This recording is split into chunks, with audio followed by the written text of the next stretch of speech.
So good morning once again, good afternoon. Welcome to your subject, Business Finance in Senior High School. You'll only have one subject in Business Finance for Senior High School. Unlike in accounting, I think we have two subjects of accounting, but for finance, you will only have one subject. So it's a challenge for us to really compress into one course all the things that we can learn from finance. So these are the summary of what we expect to discuss in this subject. Okay, let's take a look at the learning outcome on a specific year by year, week by week. Now, my apologies because there are some corrections that we need to do here. Okay, so for example, there's a missing week 6 here because this was based on an old syllabus. There used to be the week 6 was it used to be a 3-week independent learning, but now it's between week 8 and 9, I think. So the no classes from October 30 to November 6 is between week 8 and week 9. So I will just have to adjust this. All right. So first week, which is this week, we're going to, of course, the usual introduction to financial management. And in the role of finance in a company, who are the persons involved? Who are the persons tasked to uh, to do the perform the role of finance? So we're going to identify these individuals in particular, or at the top, you have your CFO, the Chief Finance Officer, and under the CFO could be other people involved that are uh, primarily responsible to perform the task of finance. Okay, then we're going to, as shown here, we're going to distinguish between a financial institution, financial instrument, and financial market. So this has something to do with the whole financial market system. Okay, and that's explained in week number 2. So we're going to enumerate the various financial institutions and their corresponding services. So let me just give an example first. For financial institutions, you have, for example, stock brokerage houses, stock brokerage firms. Okay, if you want to invest, for example, in a stock market, say Jollibee or San Miguel or Globe, these blue chip companies, you cannot just go to the Philippine Stock Exchange where trading is conducted and then order, say, 100 shares of Jollibee. You cannot do that. Okay, your personality will not be recognized because by law, it's only stockbrokers who are allowed to transact businesses or who are allowed to do transaction with the Philippine Stock Exchange. Okay, so you have now stock brokerage institutions, stock brokerage firms that cater to that need of transacting with the Philippine Stock Exchange for their clientele, for their customers. So that's an example of a financial institution, and their corresponding service is to act as a lias, act as a intermediary between the market, the stock market, and the investors, would be investors. Okay, of course, you know that another financial institution would be banks. And banks also are intermediaries, albeit they're intermediary to net savers and net borrowers. You have people or institutions who have excess cash and they're not going to make use of that in the near future, for example. So they put it in a bank, and the bank will now make use of this and provide credit or loan to net borrowers. So institutions or people, individuals or companies that have a need for cash, so they borrow from the bank. And where will that money come from? The money will come from those that net savers put into the bank. Okay, so a bank is a financial institution and it is an intermediary. So it helps in the mechanism of the money market. Okay, a market where buyers who are the ones who are making a loan, and sellers, the ones who are providing cash to the bank. All right, of course, with a fee, with an interest. And there are many other institutions that we're going to look at, and their role in the financial market system. The financial market system is very important. Okay, there is a strong correspondence or strong relationship between a well-performing country and its financial market system. Show me a country who's not performing well, and chances are its financial market system is also not performing well. There are researches that have shown that there's a strong link between a well-performing nation and a well-performing financial system. Okay, so it's very important. This subject is very important because we will appreciate and understand the role of finance in in the mobilization of funds and in the performance of the Philippines as a country. Okay, so not only that, we're going to look at the different financial instruments. Okay, as I mentioned a while ago, a stock is a financial instrument. A stock is the right of a person to ownership in a particular company. When you're a stockholder, you're an owner of the company. Even if you only have one share, technically you're still an owner of that company. If you have one share of Globe, then you are a part owner of Globe. Okay, so a shareholder is a part owner of the company, and that's one example of a financial instrument. On the other hand, we could have a bond, B-O-N-D.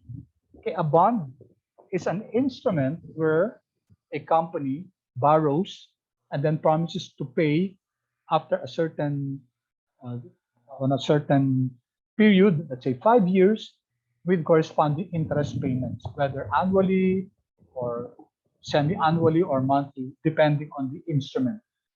Okay, so it's a instrument, a bond. So it's a borrowing.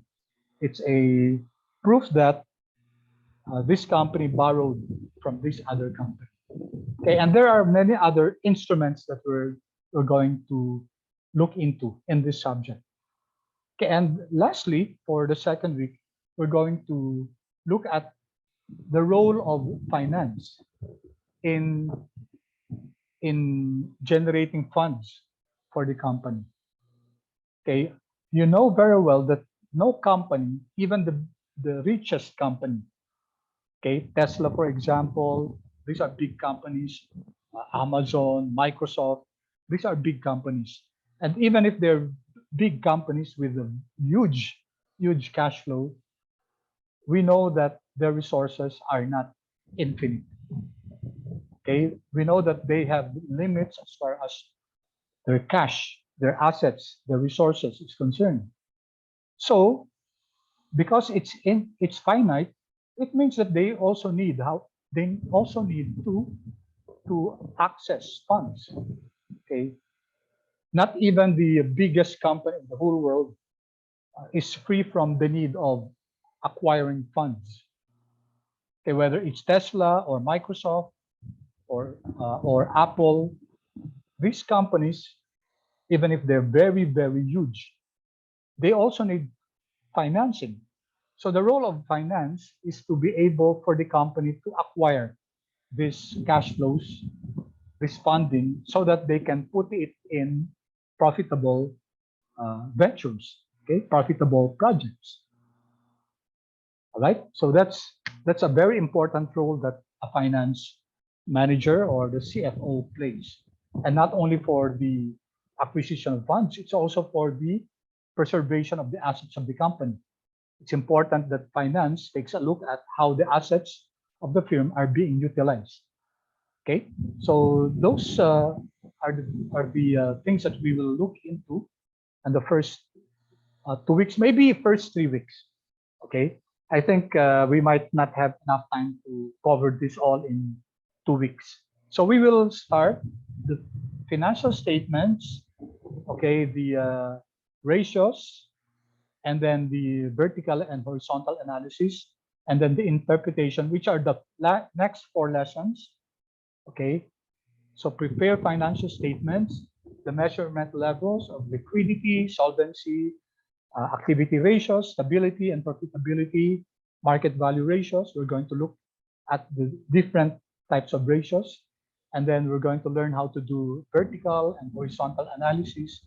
And then we're going to analyze and interpret these financial ratios. For the next 4 topics, okay, maybe we'll be covering 5 weeks for this, because I don't think 4 weeks should be enough. So we're just being very realistic about our the scheduling. Okay, so these 4 next lessons, the preparation of financial statements, which is what the accounting process is all about. So that's why there's a difference between finance and accounting.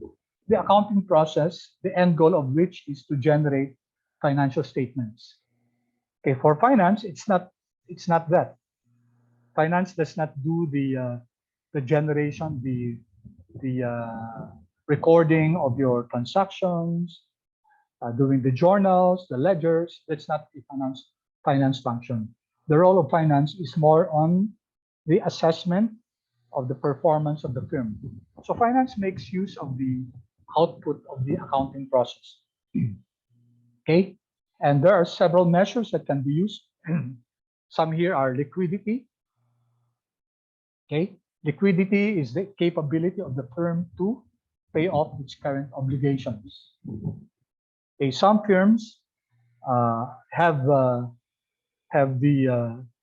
good credit limit. For example, big firms are usually given longer credit limits by their suppliers, because these companies have power over their suppliers. So, for example, San Miguel Corporation, if you would want to partner with San Miguel and provide San Miguel with some of their raw material requirements, then most probably San Miguel will require you to provide them with a longer credit limit, maybe 60 days or 90 days. Okay, so that means if you will be able to collect only with San Miguel Corporation for 90 days, the next 90 days after you sell to them, then you should really manage your cash, because you might run out of cash, especially if you are a small firm. Okay, so that's liquidity. We measure liquidity to see if the current assets of the firm is enough to pay off its current obligations. Because although you sold to San Miguel, take note that you also need to pay your suppliers. So if you have a sufficient cash to pay off your suppliers, then that's good. Otherwise, you might be in trouble. How can you sustain the business if you don't have enough cash, or if you don't have enough funds to pay your suppliers? Okay, and then we have solvency. It's a measure that looks into bankruptcy. Okay, is the firm solvent? Maybe the firm will become bankrupt already in the next few years. Okay, so we measure that solvency, and also stability, profitability, some activity ratios, and other ratios that we're going to look at in greater detail when we reach this portion. And then we're going to learn some other metrics like vertical analysis and horizontal analysis. Okay, in this regard, we would like to make use of Excel, because it's very easy to do this in Excel. If we're going to make use of the calculator, then we might have it will take longer, of course, you know that. So every time we have an online class, please make sure that Excel is ready, because we'll really try to make most good use of time and really optimize the use of Excel. But during our face-to-face class on Thursday at 2:30, okay, if you can bring your laptop, so much the better, because Still, I'll be using Excel most of the time, but of course, you can use calculators. If you can use your laptop, then please bring your calculators. Although that might be quite difficult, especially when we do vertical and horizontal analysis. Okay, because it will involve computing all the accounts in the balance sheet, in the income statement, in the statement of cash flows. So if you're using the calculator, it will really take a long time.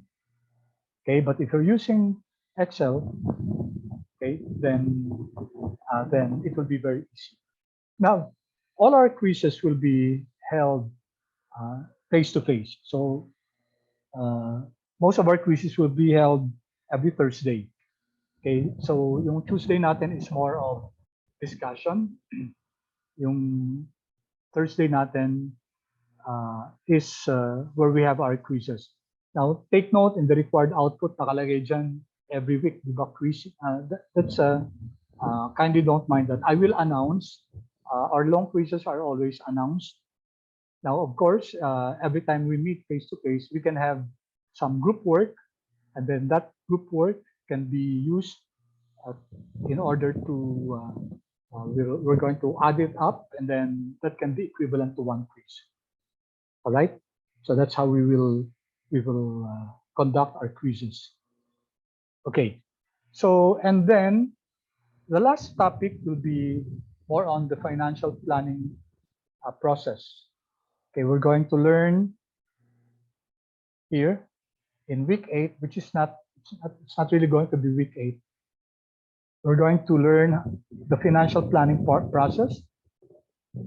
So this will consist of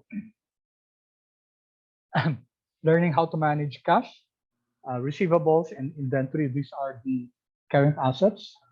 Okay, then we will also going to learn how to make a loan, obligations of entrepreneurs to creditors, and the uses of funds.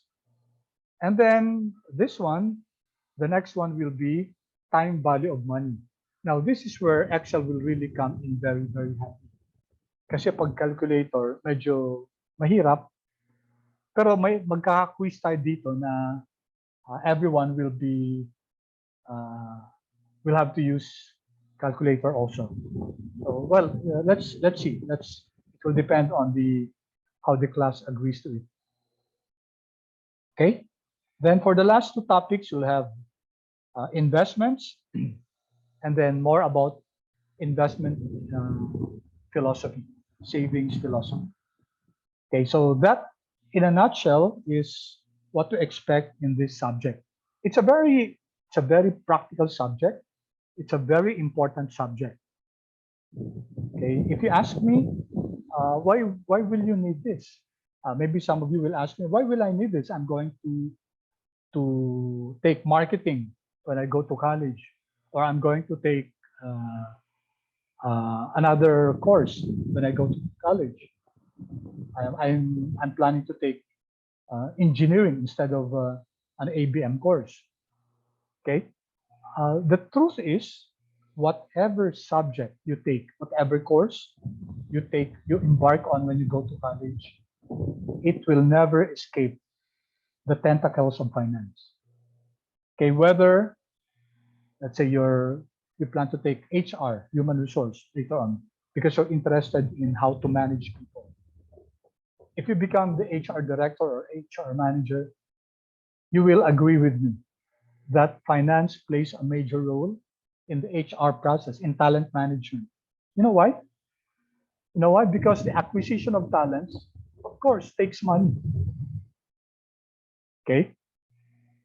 So HR managers know that finance really plays a very, very important role as far as HR, the HR practice is concerned. Nowadays, they talk about the ROI of trainings, for example. So a company engages in training activities, they provide training for their staff. What is the return of this to the company? So how will this be computed? Okay, because although the firm has to train its staff, the firm is of course justified in asking what what benefit does this training give back to the company? Kasi kung panay training lang tapos wala naman change, for example, in the attitude of the employees, ganun pa rin, there's bickering, there's fighting, infighting among the staff, hindi nababago yung attitude, then what will be the training for? Okay, there has to be a value added to the company.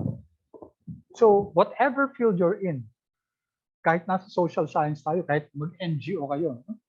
Yung mga NGO, hindi sila nagge-generate kasi ng funds. They seek funding from different organizations. So when they seek funding, they're given funding, and they have to generate a report. They have to show to their donors what they did with the funds. So that's financing. That's finance. Okay? So in whatever organization you're, kahit sa personal, guys, kahit sa personal, you'll agree with me that your parents do not have an infinite resource. Okay? Your parents know how to budget.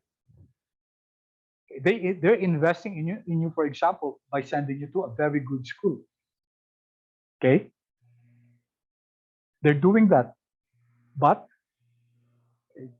you ask your parents if they do budget. I'm sure they will tell you yes. You ask your parents if financing is very important to them. You ask your parents if it's important for them to access funds.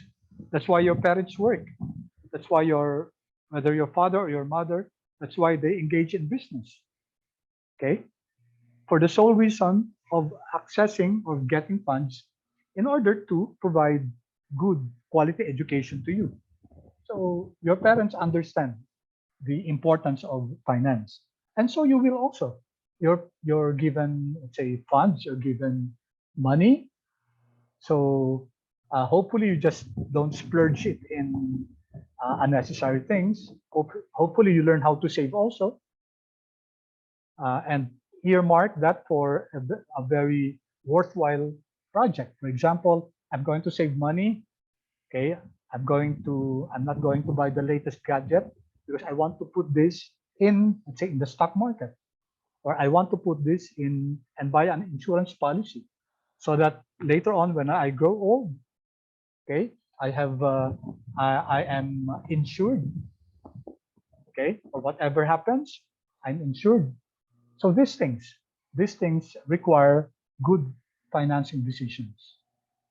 Okay, so let me pause for a while. So far, guys, any comments?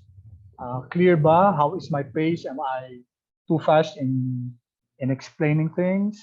I would I would appreciate any feedback, any comments from you.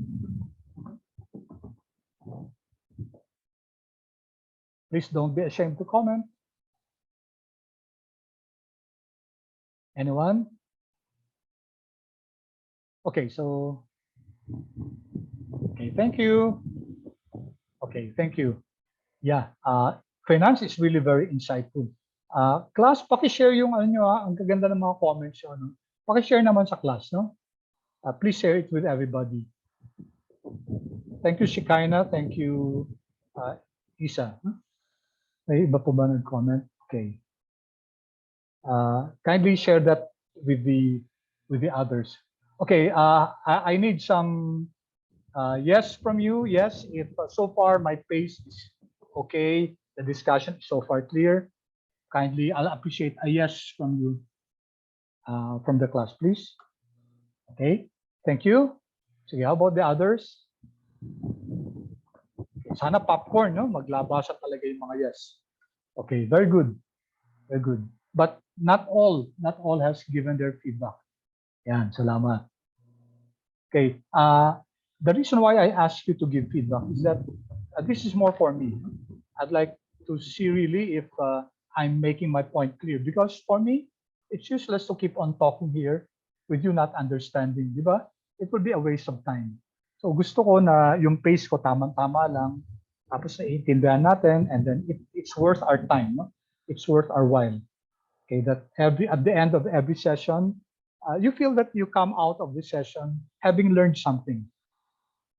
Okay, having learned something not necessarily theoretical, yes, theoretical, but also something practical. Okay, all right. So thank you so much for your feedback, your comments. Okay, now let's. Okay, something's wrong with my PowerPoint. I hope this. See, kanina in my first class, I was having some problems with my PowerPoint, and I'm going to share this with you guys later on. So maybe after we discuss everything here, I'm going to share this PowerPoint with you. So let me just, can you see guys the slide? I won't maximize it because when I'm maximizing it, I seem to be having some problems. Okay, can it be seen, class? Okay, thank you. All right. Okay, so this will be our week 1 introduction to finance. I think I have given you some insights on the importance of finance. So let's formalize it. In this subject, we're going to look at, okay, let's see, I hope my digital pen works.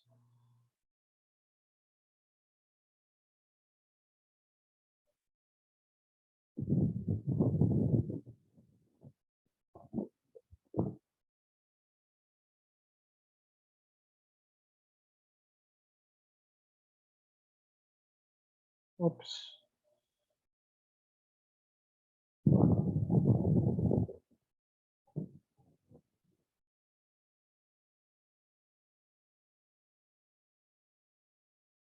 Yeah, okay. All right.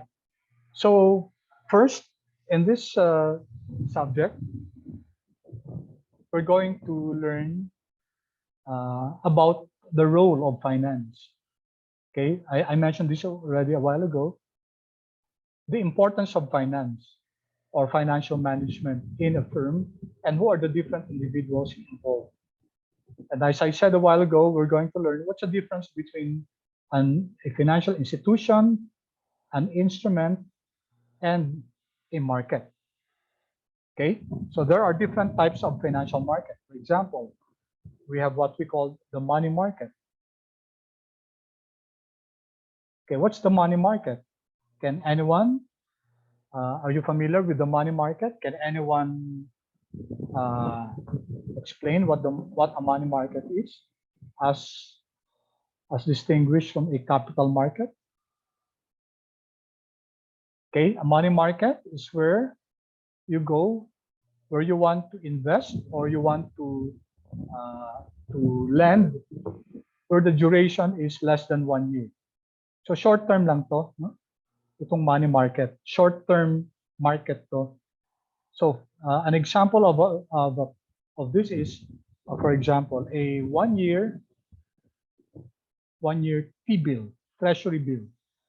Do you know what a treasury bill is, guys? Class, pa-chat nga please if you're familiar with what a treasury bill is. T-bill. It's usually called T-bills. Okay, yes or no, please? Okay, no. Very good. Thank you. Thank you for honesty. How about the rest? I hope a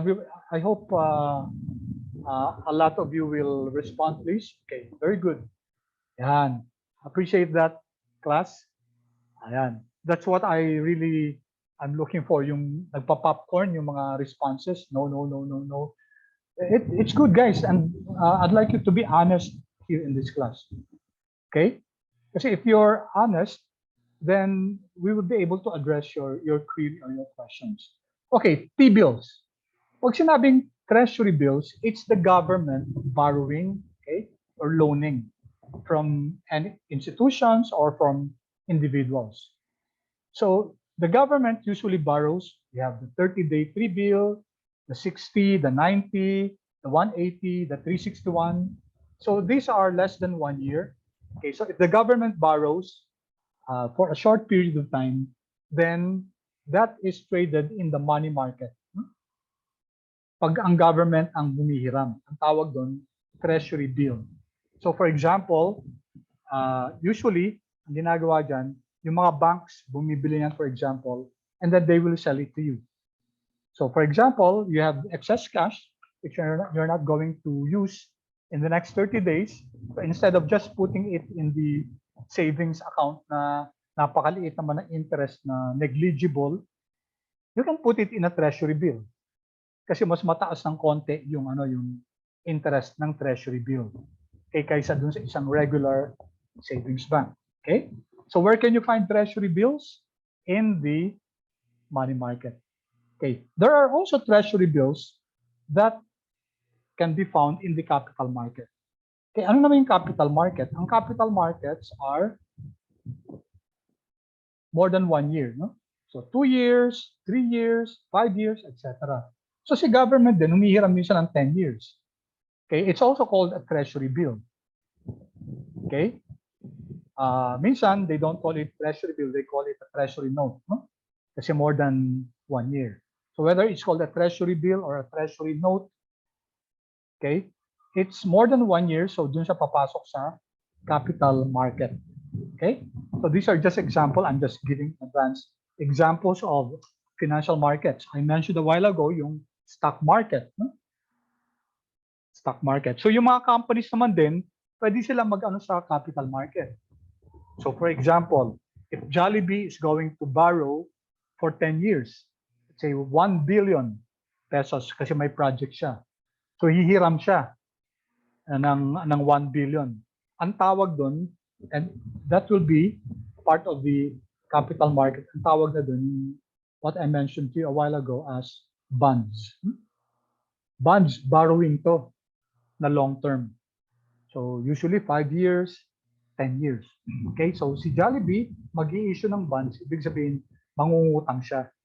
Okay? Minsan pag malaki yung company, yung utang, ang ginagawa niyo yung mga banks nagsasama-sama para sila mismo yung sila mismo yung magpe-prepare nito, no? Pag malaki yung hinihiram.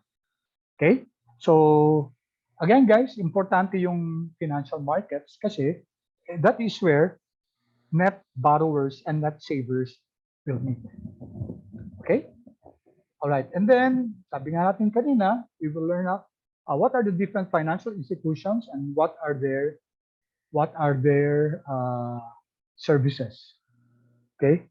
So, if you see guys the screen, pag sumusulat ako dito, nagbablank po. Ito yung naging problem namin. So, because I want to share whatever we wrote here with the class. No? Kaso, if I go to the next one,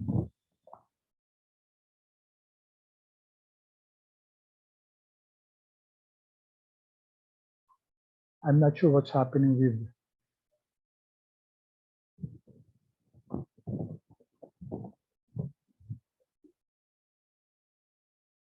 Okay, apologies for this guys. No? It can be seen here, kaso hindi siya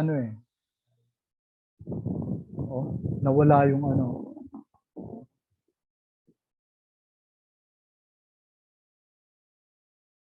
can't be displayed daw yung picture. Okay? Undo button. Pag inundo ko naman siya, okay, mawawala yung yung drawing ko kanina. Undo. Undoing. Wala. Okay. Oo nga eh. Kaso pag rin-open ko yung file, mawawala na yung sinulat ko kanina. Okay? So, anyway, guys, I'm sorry for this. Pag sinave ko siya, hindi naman nagsisave din. An error occurred while PowerPoint was saving the file. Hindi siya nagsisave. Okay, So, pag i-reopen ko, don't save. I cannot save it. So, yun na lang. So, please bear with me for today. Hopefully I'll be able to address what's wrong with this PowerPoint slide. Okay. Yan, mag-reopen na naman ako. Nakaka-isang slide pa lang tayo. Okay. Anyway, sige. All right. Then, what's another learning objective for this for the next 3 weeks, 2 to 3 weeks? Sabi natin, i-compare natin yung varied financial instruments, diba? Andiyan yung stocks, andiyan yung bonds, andiyan yung mga money market, andiyan yung capital markets, etc. Okay. And then this one, very important, yung flow of funds sa organization. And then how the financial market makes both the net savers and net borrowers meet. Yun ang strength ng financial market system. No? How the ability of the market to be able to join together yung mga may savings at saka yung mga borrowers. Okay? From the perspective of an organization, kasi isang unit siya, isang organization, so meron silang funding needs. Sometimes naman meron namang funding excess. So ang role ng financial manager, paano i-manage yung flow ng funds ng organization or firm. Okay? So, all right. So let me pose this question to you. And I would like to have volunteers from the class. What do you think is the main objective of any business? You may unmute yourself. Yes, thank you. Mark? Yes, please. Sir, to make a profit po. Okay, thank you, Mark. No? So, sabi ni Mark, make a profit. Yes, of course. Make a profit. Ba't ka magne-negosyo, di ba? Kung hindi ka na magpa-profit. Okay, thank you, Mark. Any other answer, guys? What do you think is the main objective? You notice it's singular, no? I'm not asking objectives. Anyone? Yes? Jude, yes, please. Hello po. I Yes. think their objective is to last long in the market. Yeah, okay. That's another important objective. So that's to last long, that's sustainability. No? So sabi ni Jude, dapat sustainable in business. Sustainability. Otherwise, if your business will only grow for the next few months, then what's the use? Okay. There's a survey company in the US called Dun and Bradstreet. They have surveyed many new companies, yung mga startups, and then the percentage of the ones that really make it over time, 1% lang yata. So many new businesses really fall by the wayside later on. So that's alarming kasi sayang yung di ba? Sayang yung effort. So this is important. This is important, making a profit. Sustainability is also important. Okay, any more idea? Yes? Yes, natin may nag-chat. So, generate, yes, larger customer base. Okay, so siguro, am I correct? Sino nagsabi? Hindi ko, Miss Bulima, sorry, hindi ko makita yung first name dito. Are you trying, Dean, no? Are you saying that it's more of satisfying customers? Is it correct to say satisfy? Yes, okay, thank you, Dean. Satisfy customers. Customer satisfaction. Okay. Any other answer? I think these are very powerful answers. Importante objective na making a profit. Importante objective na sustainability. Importante objective na satisfying customers. Kasi kung hindi natin satisfy yung customers, then paano ka makakapag-profit? Diba? No customers, no profitability. No customers, no sustainability. Diba? Pero ganun na yan, parang chicken and egg. No sustainability, how can you satisfy customers kung wala na yung business? Right? It's like a, you call it a self-fueling, parang feeding mechanism siya, no? It's like a feeding mechanism. Okay? All right, so Any other answer, guys?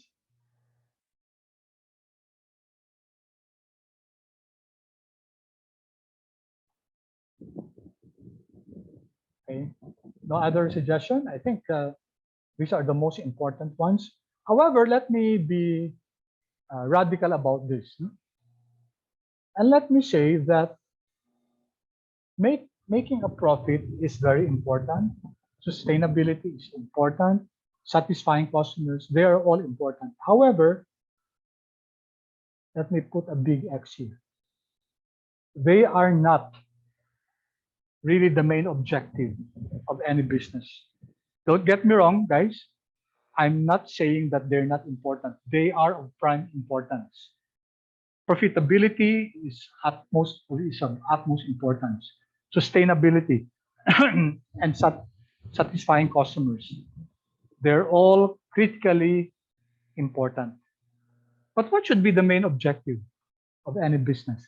The objective of any business should be to maximize shareholder value. This one, maximization of shareholder value. Okay?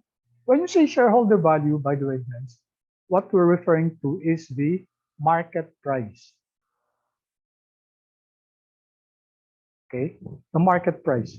How much is the stock selling at the stock market? So which indicates that it should be public. No? We're looking at this. The focus is on public companies.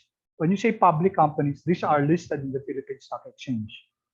Of course, the maximization of shareholder value is also true for private companies, which are companies that are not listed in the stock exchange. However, you have to compute first for the shareholder value or value per share. So for publicly listed, it's very easy. You just go to your broker or you go to the Philippine Stock Exchange and take a look at how much is the stock is that company trading for. For example, several decades ago, if you bought a Jollibee share, suppose you bought it at, let's say, 30 pesos. Okay, so you invested X pesos, a million perhaps, to invest here.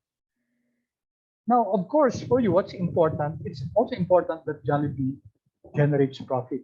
But the bottom line for you is now, how much, if I go to the stock market and take a look at the price of Jollibee, so let's say it's 250 pesos now. So around 20 years ago, you bought Jollibee for 30 pesos. Now, the going rate is 250. So which means that if you're going to sell your Jollibee share, okay, you would have earned ilang times na yan? Almost 9 times, 8 times, no? Almost 8 times than your initial investment in Jollibee. And you would not have earned that even if you put it in a bank or in any other instrument. No? Wala, tutulog lang yung pera mo sa banko, guys. Kasi pag dinlagay mo yung pera dyan, nyari sa regular savings bank, magkano yung interest rate? I'm not sure anymore kung magkano, 1% ba? Yung 1% na yan, may deduction pa yan na 20%. Pupuntahan kay Big Brother sa government. So in effect, 1% mo, kumikita lang yan ng 0.8%. Okay? So, ganun lang. 0.8% yan, hindi 80%. Less than 1%. So that's how low, that's what you get. Plus, the bad news is, magkano inflation rate? 6%?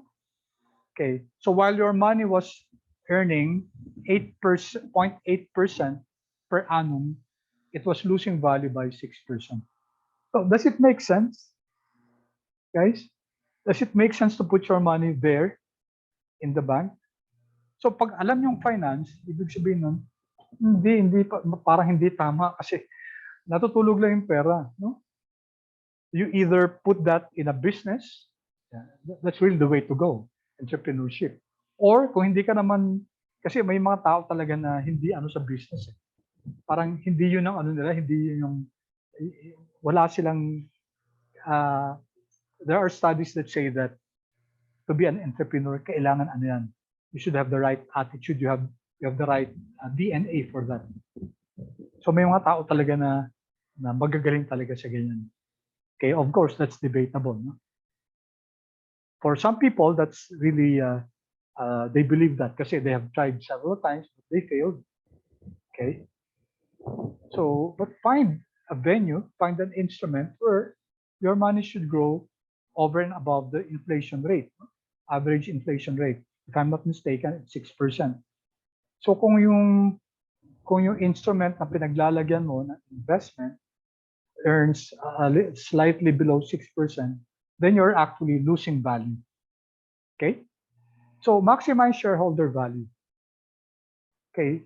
This is what I mean. Okay? Kasi itong 250 na to, this is based on, as I said, market price. This has something to do with the perception. Why do people buy Jollibee shares? Why?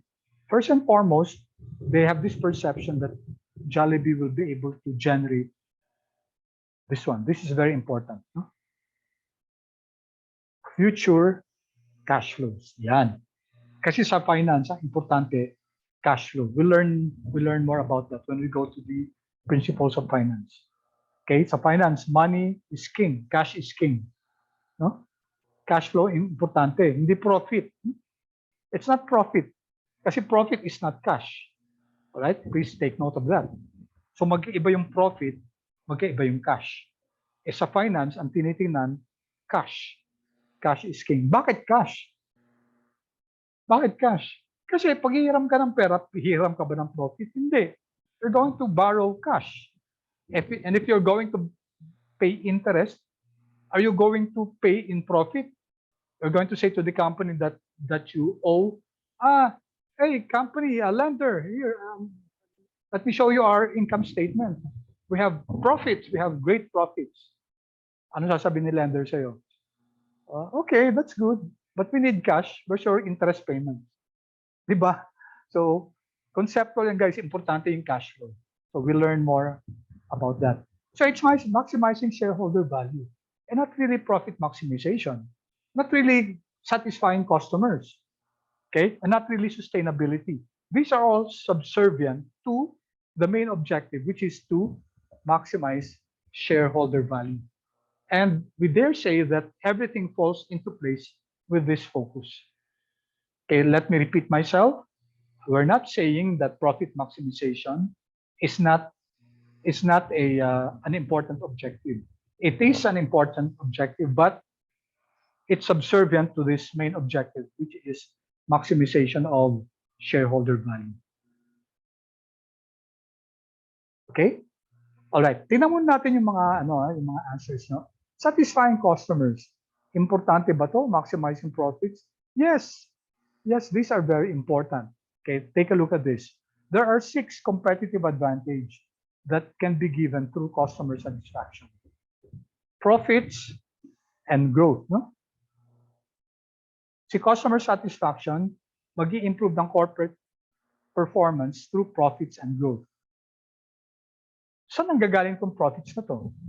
Number 1, pag satisfied yung customers, they would usually be repeat customers. Bibili at bibili yan. Is there a favorite coffee bar that you go to? Whether it's Starbucks or Bose or Coffee Bean, whatever. If you like the ambience, if you like to go there with your friends to discuss or to exchange stories, you keep on going there. Magiging repeat customers kayo doon. Bakit? Kasi you find something there which satisfies your need or satisfies your want. May gusto ka doon, either it's the coffee or the stickers. Ewan ko kung may mga stickers pa ngayon. I have, dati mga kaibigan ko, kolekta ng mga stickers. No? For whatever reason, if you're a satisfied customers, you will keep on going back there. No? So going back there means the company will generate profit. No? Also, hindi sila sensitive sa higher prices, yung mga satisfied customers. Kunyari, nagtaas ang presyo. Eh since gustong-gusto mo yung yung firm na yun because of the service that it provides, hindi ka masyadong price sensitive to a certain level. Of course, may ano yan, may threshold point din yan. Pag nagtaas, you still patronize the product or the service, di ba? Okay? Sige nga guys, can you give me an example? Ito muna, then I'll ask for an example. Loyalty in crisis. Okay? If you recall, 2 years ago yata, nagkaroon ng problem dyan sa Jollibee Parañaque. Yung chicken parang naging tuwalya yata. I don't know if you've heard of that news. Yung chicken, tuwalya pala. Apparently, sumama dun sa pinapay yung towel, tapos kasi nalagyan na ng mga ingredients. So mukhang chicken siya. Nung kinain, towel pala. Well, that's a crisis for Jollibee, at least for that branch. No? But do you think it made a dent? Maybe for some time, it caused an uproar, and then after some time, wala na, back to normal na. Kasi iba hindi affected. Loyalty in crisis. Babalik at babalik kami dyan kasi gusto ng anak namin yan, gusto nila yung chicken joy or yung whatever they find there to be according to their liking. Loyalty in crisis. No? All right? So, can anyone, for example, give an example of this? A personal experience na itong company na to gustong-gusto yung services na, kaya balik kayo ng balik, kahit na tumaas yung presyo, okay lang, or nagka-crisis yung company, doesn't matter. Anyone? Don't be ashamed, guys. Come on, I'd like to hear from you. Let's make this I don't want this to be a monologue, yung ako lang. Gusto kong marinig ko rin yung nyo, yung experiences nyo. Yes, yan. Thank you. Si Kaina, yes. Sige. For me po, it's not a company, but like for when I order online, for example, if I put something in the cart or if I like it and then I decide that I want to buy it, even if it raised prices, for example, 2 days later, I will still buy it po. Okay. What's a merchant? Lazada ba o Shopee? I buy more frequently po sa Shopee. Sa Shopee talaga. Ako naman Lazada. Bakit? Bakit Shopee? Mas mura ba doon? Madalang ako mag-Shopee. I don't know po. Maybe the aesthetics attracts me more po. O baka si Jose Marichan yan. September na naman. Lumalabas na naman si Jose Marichan. Kilala niyo naman siguro si Jose Marichan. Ano? Magpapasko na naman, kaya andyan na naman si Christmas in our hearts. No? Anyway, so thank you si Kaina. Yeah, that's a good example. Loyalty. So for si Kaina, it's more Shopee. No? Para sa akin, yung e-commerce sa merchant ko, it's more Lazada. Siguro, because of the mga products ang hinahanap ko, siguro mas ando doon. Sometimes kasi I switch to Shopee, pero sometimes I find the prices in Shopee cheaper. No? Pero sometimes hindi ko nakikita yung product. Siguro mas first comer kasi si Lazada, kaya mas marami na silang merchants na they partner with. But I'm sure Shopee will catch up pretty soon. Okay, thank you, Shakaina. No? How about another example? Could we have another example, please?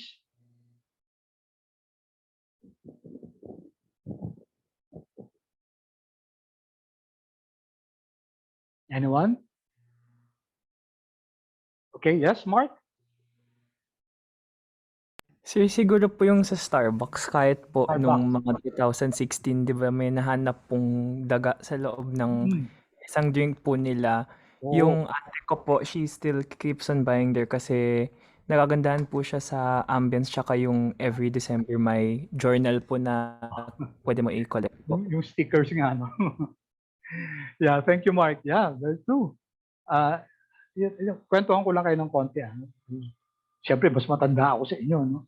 So, itong si Starbucks, bagong ano yan. Dati status symbol yan. No? When Starbucks first was introduced to the Philippines, I had, may mga ka-opisina ako sa Makati. No, na talagang pupunta sila ng Starbucks pag lunch break. Tapos, yung glass ng Starbucks, yung ano lang, yung how do you call it? Yung styrofoam na ano. Pagkatapos sila sa Starbucks, pupunta sa office, no? Tapos dala-dala nila yung styrofoam na Starbucks. Pero walang laman. Guess for what? At that time, status symbol kasi, no? Pag Starbucks ka, medyo ganun. Of course, now, hindi na ganun. Although it still caters to a particular segment of the market. No? Pero imagine, dadalhin nila yung just to aakit ng elevator, sasakay ng elevator, makikita ng mga kasama nila doon, mga tao nakasakay. Arrived na to. Imagine Starbucks lang, arrived na. No? But the psyche was there. No? It was sending a message na I can afford ako ng Starbucks. Saka medyo social. No? Of course, that status has deteriorated over the years kasi marami na namang mga Tsaka hindi na ngayon ganun talaga yung when I say hindi na ganun, if people see you bringing a Starbucks cup, hindi na siya ganun yung status. No? All right, so thank you, Mark, thank you, Shekinah, for your shares. I'm sure others would have their shares. Abangan ko yan, guys, sa Thursday. I want more shares from you. Mahirap nga naman mag-share pag nasa online. All right, so let me continue. Growth din. No? Ito word of mouth. Pag satisfied yung customers, free advertising yan. Diba? Kayo, may mga peer groups kayo, diba? May mga kaibigan kayo. Uy, nakabili ko sa ganito. May sale silang ganito. Diba? Bili ka na. Ay, ganun ba? That's what we call word of mouth. Okay, when people are satisfied with your product or your service, then people will tell you what they experienced as far as that service is concerned or as far as that product is concerned. So magkwentuhan yan. So anong nangyayari? WOM yan, word of mouth, and kakalat ng kakalat yan. Okay? Okay. For example, ito hindi naman this is not a product, this is more of a talent, no? I'm sure you have heard of this Filipina sensation, si Morissette, no? Who is known internationally, grabe, all over the world. You can just look at her, I know kasi I appreciate her talent, no? If you have not, subukan yung pakinggan, no? Tingnan nyo and be amazed by her. Kasi siyempre, pag yung global scenario, they really appreciate Filipina talent kasi magagaling naman talaga. So imagine, nagsimula lang sa word of mouth, no? And then it caught fire. So this one, sinasabi si ganito, uy, pakinggan mo si ganito, pakinggan mo si ganyan. That's a very good example of word of mouth. It catches like wildfire. And where is Morissette now? Grabe, yung global acclaim niya. Grabe. Even some singers like Ben and Ben. I'm not sure, I don't know if you patronize their music kasi magaganda yung tuloy ng leaves na Pasensya na ginagamit ko tong example na talent, no? Kasi it's like a product. No? And you patronize also.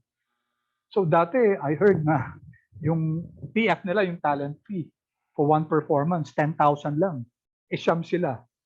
So ibig sabihin, tigo 1,000 lang sila to perform. Kawawa naman. Ngayon, millions I think for one performance. So word of mouth really paved the way for them because customers, quote unquote, were satisfied. Although I might be using let's say a parallel example lang, hindi naman talaga product yun. But yes, it's a talent. It's technically a product and they're selling themselves.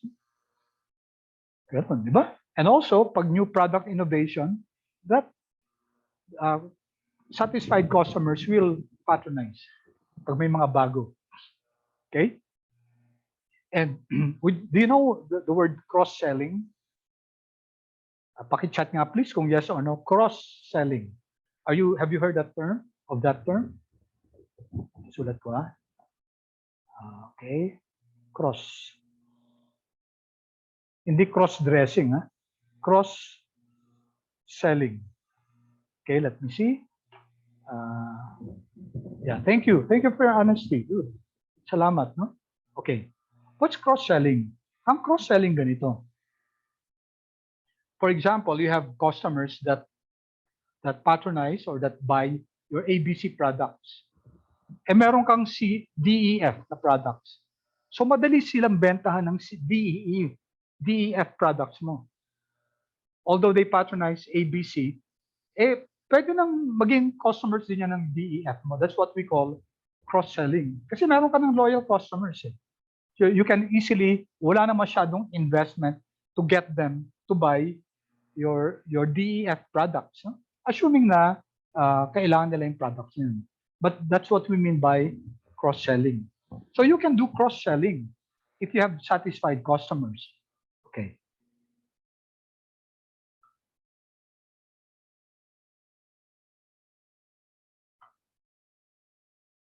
Okay. Yan. Okay. All right. So to summarize, yung sinabi natin kanina, di ba, ang customer satisfaction allows the company to enjoy better profits and growth potentials. Di ba? Kasi pag satisfy yung customers, it will be a loyal customer. Repeat customer yan. So magre-repurchase yan, repeat customer. You can easily cross-sell to these customers and nagdi-decrease yung price sensitivity. Kaya tumaas man yung price, kasi alam nila dekalidad yung product or satisfied sila sa product, they will buy. And sila yung mga active advertisers. They will be the one that will give a positive word of mouth. Of course, the reverse is also true. Pag palpak naman yung service, pag dissatisfied customers, word of mouth din yun. Naku, huwag kayong bibili dyan kasi Okay. By the way, I'm sorry. I forgot to ask. Anyway, do all of you understand Filipino? Hello? Paki-chat please if I've been talking in the vernacular. Maybe some of you don't understand Filipino. I'd like to apologize. Yes, please, if you understand Filipino. Did I ask that a while ago? Okay, thank you. So may no ba dyan? No, okay. Okay, good. All right. Looks like everybody understands Filipino. So I think I mentioned this a while ago. All right. So just to reiterate that, there might be some instances when I'll speak in Filipino. Okay. All right. So we have around 4 more minutes. So let me just finish this. Now, there's a difference between wealth maximization or shareholder value maximization and profit maximization. Of course, there's a debate on this. Okay. So some sectors would say, no, it's profit maximization. Some sectors would say, no, it's wealth maximization. But most finance, from the perspective of finance, it's really wealth maximization. Okay, why? Now, in profit maximization, the focus is more myopic or short-term. So I use the word myopic, which means short-term siya. Bakit? In instances when the company would, let's say the company is suffering from some challenges, medyo nagmamahal yung mga raw materials, myopic siya, no? So short-term lang, no? Yung focus. So ano nangyayari? The company is forced to cut back on discretionary expenditures. Okay? What do you mean by that? Example. So they would cut back on HR, human resource expenditures. Ano pa? R&D, research and development expenditures. Bakit? Tanggalin mo na lang yan kasi wala namang masyadong effect yung HR training. O yung R&D, tanggalin na lang natin yan. Kasi kailangan natin mapataas yung bottom line natin, yung profit. So that's a problem with a myopic focus, profit maximization. Tatanggalin yung mga expenses, which in the short term, tama naman. Tanggalin natin yung mga HR expenses, tanggalin natin yung mga R&D expenses, tataas talaga yung profit. However, not considering the fact that this will have a long-term effect. Hindi nyo trinitay yung mga staff nyo kasi nagtitipid. Later on, makikita yan sa service quality. Makikita yan in how the staff deal with their customers. Makikita yan sa relationship sa firm. Kung walang team building, kung walang training, kung walang reinforcement activity for the staff to really work together as a team, magkakaroon ng impact yan. Kung tatanggalin si advertising, si research, maintenance ng equipment, training. Bakit? Kasi ang focus ng profit maximization, these are more expenses. When it's wealth maximization, take a look at this as investments rather than expenses. Okay? So you look long and hard kung magbabawas ba dito. Sa profit maximization, napakadaling sabihin na bawasan na lang to. No? Next, risk management. Okay, so I'll honor the time, class. Okay, let me pause here kasi medyo kailangan ng deeper discussion. I'll be needing mga 15 minutes for this. So, tapos pricing strategy and then capacity planning. These are the 4 things that I want to discuss. No? Planning duration, risk management, pricing strategy, at saka capacity planning. And then difference, guys, between focus only on the short-term profit maximization vis-a-vis wealth maximization. Okay? So with that, I'm excited to see you face-to-face on Thursday. Okay? So, go. All right. So thank you so much, class. Paki-chat naman please kung okay so far yung pace natin, kung okay so far yung lesson natin, please. I would greatly appreciate you chatting now kung how has been the first session natin. Okay lang ba so far? Yung pace, yung inputs natin, kindly please. I'd like to see your comments. Okay, thank you. Thank you. Okay, thank you. Yan. Thank you. Yan. Salamat ha. Salamat. Okay, I'm excited to see you on Thursday, no? 2:30. May I know anong room natin, class?